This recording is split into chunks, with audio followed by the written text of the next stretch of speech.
विजयनगर राज्य में बड़ी जोरदार ठंड पड़ रही थी। राजा कृष्णदेव राय के दरबार में इस ठंड की बहुत चर्चा हुई।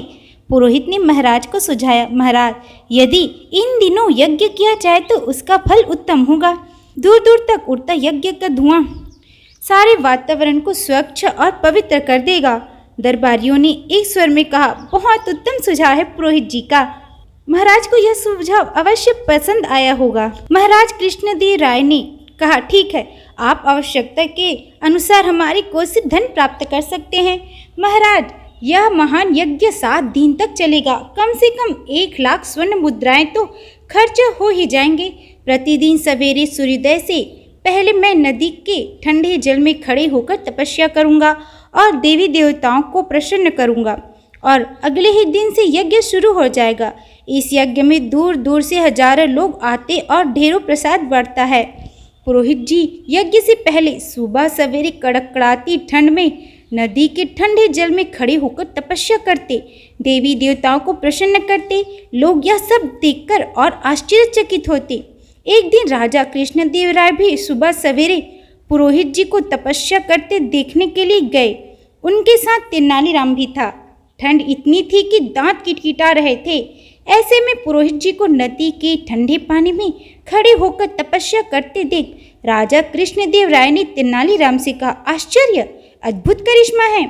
कितनी कठिन तपस्या कर रहे हैं हमारे पुरोहित जी। राज्य की भलाई की उन्हें कितनी चिंता है। वह तो है ही। आइए महाराज, जरा पास जाकर देखें पुरोहित जी की तपस्या को। तेनालीराम ने कहा, लेकिन पुरोहित जी ने तो यह कहा है कि तपस्या करते समय कोई पास ना आए, इससे उनकी तपस्या में विघ्न पैदा होगा। राजा ने कहा, तो महाराज, हम दोनों ही कुछ देर तक उनकी प्रतीक्षा कर ले। जब पुरोहित जी तपस्या समाप्त करके ठंडे पानी से बाहर आए तो फल फूल देकर उनका सम्मान करें।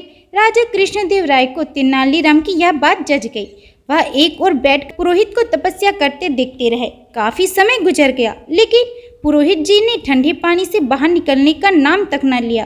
तभी तेनालीराम बोल उठा, अब समझ में आया, लगता है ठंड की वजह से पुरोहित जी का शरीर अकड़ गया है, इसलिए शायद इन्हें पानी से बाहर आने में कष्ट हो रहा है।